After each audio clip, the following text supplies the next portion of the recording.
Assalamualaikum warahmatullahi wabarakatuh. Salam sejahtera untuk semua kawan baik Nuriswan Channel. Salam menjernihkan pikiran dan menebar kebaikan. Kawan baik, kasus ya di KPK terkait dengan konflik antara beberapa pegawai dengan oknum pimpinan KPK itu ternyata terus bergulir. Perkembangan terakhir saat ini Dewas, ya Dewan Pengawas KPK yang dipimpin oleh kalau tidak salah Pak Tumpak Panggabean itu melanjutkan pemeriksaan terhadap dugaan kebocoran dokumen penyelidikan KPK ini. Sebagaimana kawan baik semua tahu, ada kasus ya dugaan kebocoran itu yang membuat heboh seluruh jagat raya dalam tanda petik ya, termasuk juga jagat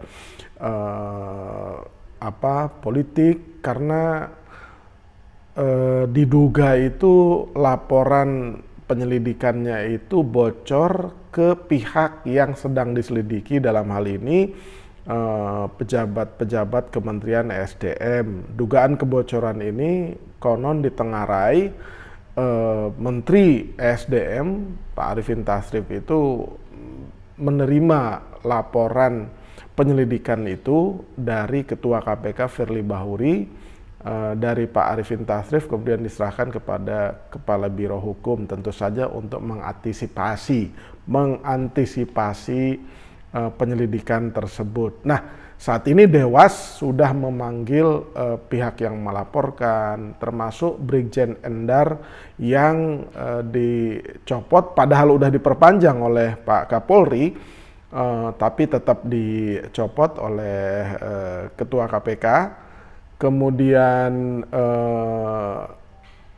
pencopotan itu sendiri juga dilaporkan oleh Brigjen Endar. Jadi ada dua laporan terkait proses pencopotan Brigjen Endar itu, padahal ia sudah mengantongi perpanjangan atau penugasan dari Kapolri, tetapi Pak Firly itu memaksa tetap dalam tanda petik mencopot dan mengusir Brigjen Endar dari KPK. Bahkan kartu pasnya itu tidak juga diberikan. Kemudian tetapi Pak Kapolri sepertinya mendukung proses Brigjen Endar untuk baik melaporkan ke Dewas maupun melaporkannya ke kepolisian tentang pembocoran dokumen. Jadi dua itu yang sekarang sedang diperiksa.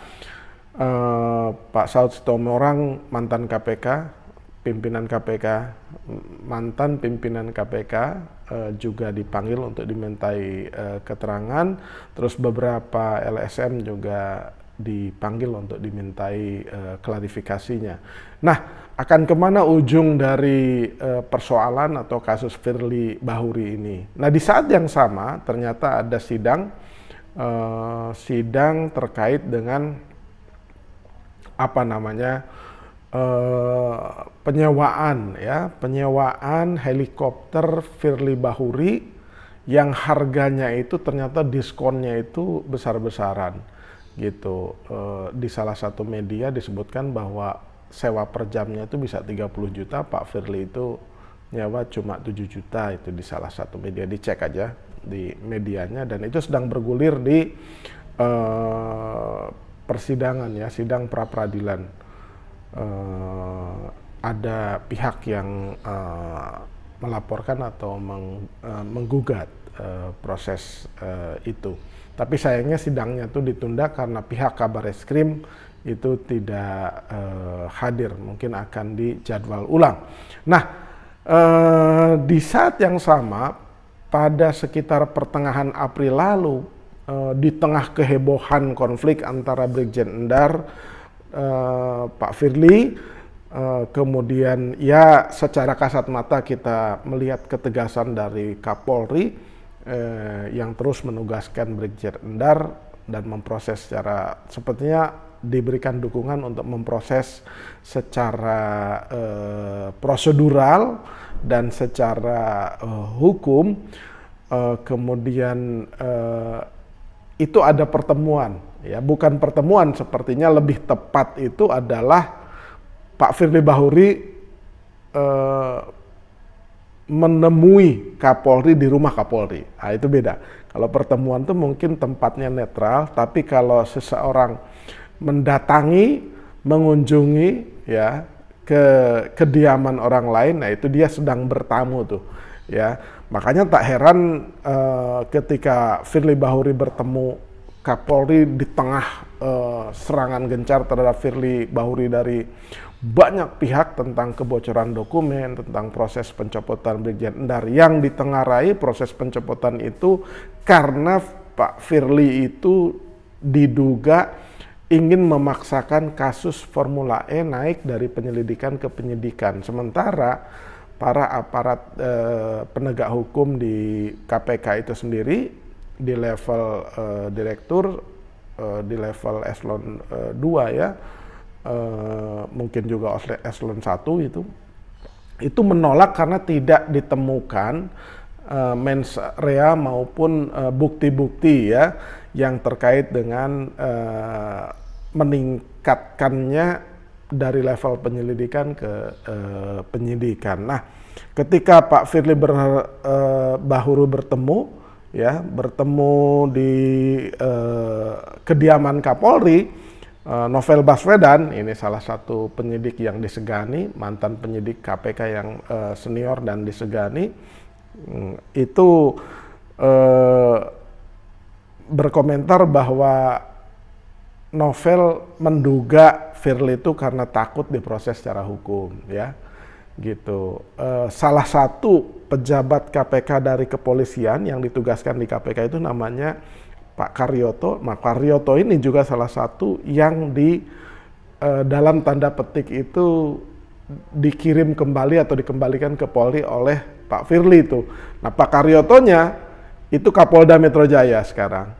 Nah, laporan-laporan ke kepolisian itu biasanya ditangani dulu di Polda Metro Jaya. Kalau dianggap penting itu baru dilempar ke Mabes. Jadi wajar kalau Novel Baswedan menduga Firly itu mulai cemas, ya, takut diproses secara hukum atas dugaan kesalahan-kesalahan yang dilakukannya, termasuk pembocoran dokumen. Karena laporan penyelidikan itu adalah dokumen yang sangat sensitif dan merupakan rahasia negara, ya. Jadi kalau dibocorkan ya memang ancamannya itu pidana. Jadi itu hal yang dipotret oleh Pak Novel Baswedan. Makanya dia komentar, saya yakin bahwa sowan Firly kepada Kapolri tersebut menunjukkan Firly ketakutan karena kejahatannya yang sedang diproses oleh Polri atas laporan banyak pihak, ya, gitu. Nah, sementara Pak Kapolri sendiri, Pak Listio Prabowo, yang dikenal amat sangat tenang, ya, itu ketika dikonfirmasi dan dimintai komentar, ya, tentang kunjungan Firly Bahuri ke kediamannya, itu dengan cerdas, itu tidak menjawab apapun dan hanya tersenyum saja, gitu. Jadi itu sikap yang paling aman, wise, tapi juga sulit ditebak tuh, karena ia tidak memberikan komentar apapun.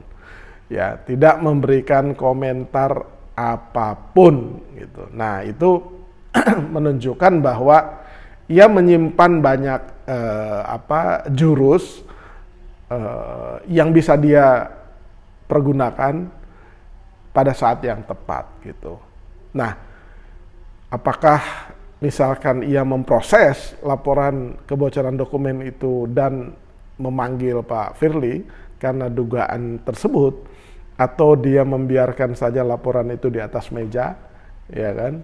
Nah, itu tergantung sikap Firly Bahuri. Karena gini, kalau kita ngelihatnya dari tata kelola birokrasi, ya, tata kelola negara, ketika surat menyurat seorang Kapolri menugaskan anak buahnya tetapi kemudian ditolak, itu sebenarnya ya bisa dianggap kategorinya ya melecehkan atau menafikan permintaan seorang Kapolri gitu. Ya, jadi Pak Firly dianggap terlalu percaya diri, terlalu pede. Ia tidak menghiraukan masukan dari Pak Kapolri atau permintaan dari Pak Kapolri, bahkan memaksakan kemudian dengan sangat cepat memutuskan tetap dikembalikan dan tidak mau diterima lagi Brigjen Endarnya itu. Jadi bukan soal apakah habis masa jabatannya atau tidak habis, berdebat soal tanggal segala macam, bukan. Tapi ada birokrasi yang Pak Kapolri merasa kok Pak Firly itu tidak menghormati surat yang saya kirimkan dan tetap dengan pede itu dalam tanda petik mengusir dan mengembalikan Brigjen Endar gitu.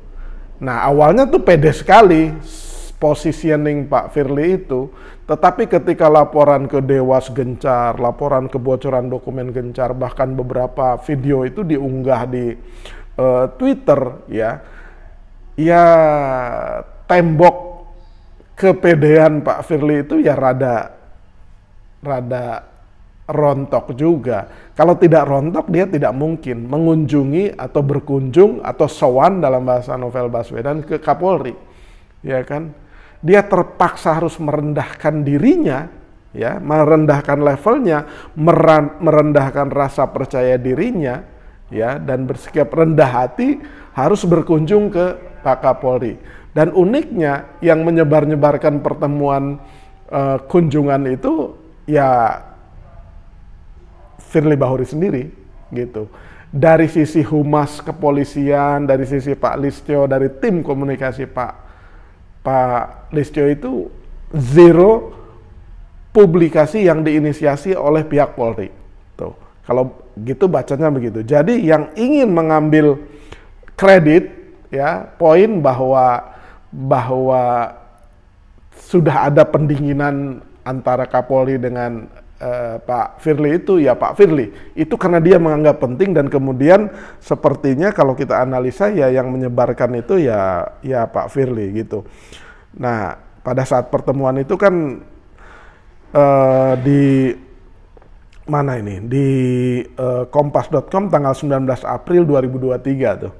Ya, dengan judul Firly Bahuri temui Kapolri di tengah politik pencopotan, di tengah polemik pencopotan Endar Priantoro dan isu kebocoran penyelidikan.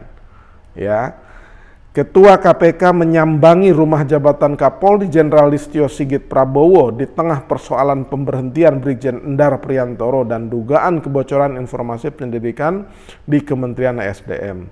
Juru bicara penindakan dan kelembagaan KPK Ali Fikri mengatakan pertemuan antara Firly dan Listio Sigit tersebut berlangsung selama 1 jam mulai pukul 16.30 dan 17.30.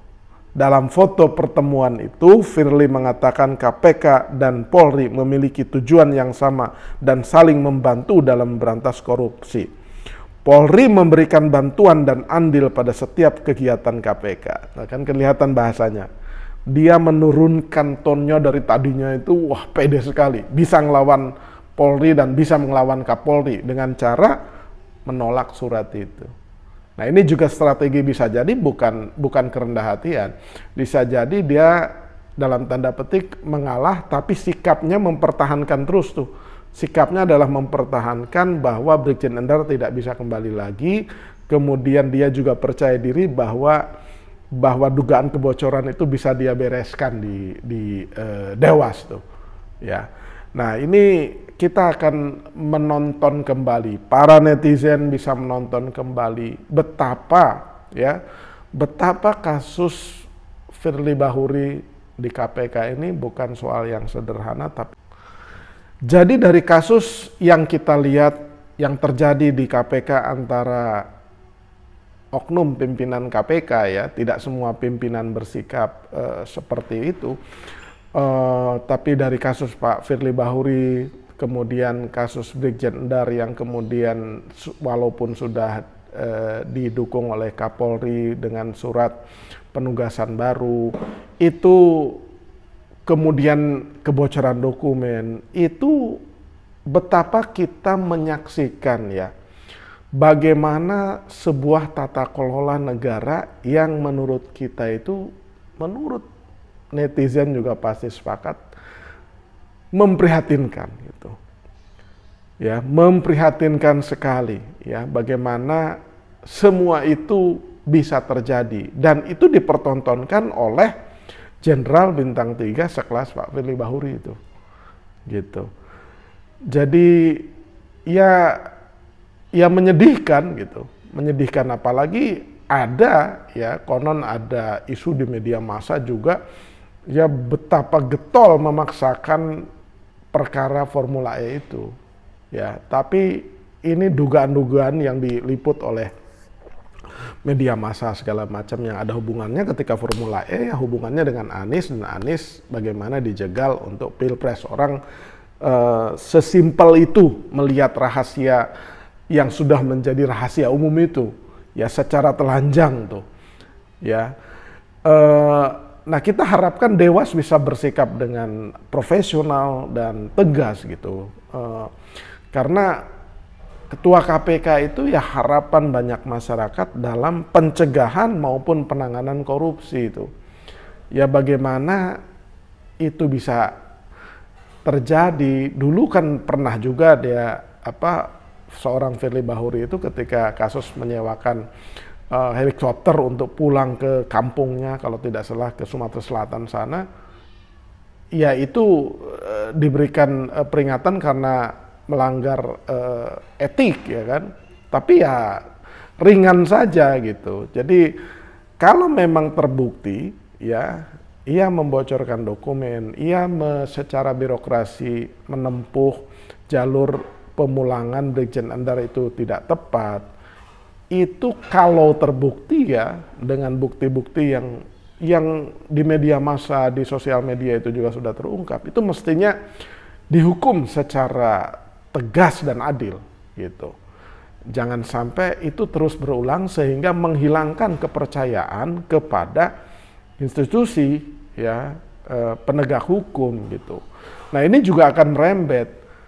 Kalau itu dihukum secara ringan, padahal terbukti, padahal para anggota Dewas itu mengetahui ya bahwa itu terbukti, tetapi karena pertimbangan-pertimbangan banyak hal terus dihukum secara ringan, ya masa harus berulang terus-menerus gitu. Sehingga masyarakat yang kemudian akan menjadi pemilih ya di pemilu mendatang itu akan berpikir, kuat sekali Pak Firly ini, gitu. Padahal mungkin anggota Dewas sudah menemukan banyak indikasi dan bukti petunjuk gitu. Kalau terbukti, tapi kalau tidak dihukum secara tegas dan adil, kuat sekali siapa backup di belakangnya, dan itu ada hubungannya nanti apakah memang di backup sebuah kekuatan besar yang merupakan bagian dari rezim pemerintah. Itu logikanya pasti begitu, gitu. Rezim pemerintah ya di bawah kepemimpinan Pak Jokowi itu. Nah, kita akan lihat bagaimana proses di Dewas, juga di sidang pra-peradilan, juga proses laporan ke kepolisian tentang kebocoran dokumen tersebut.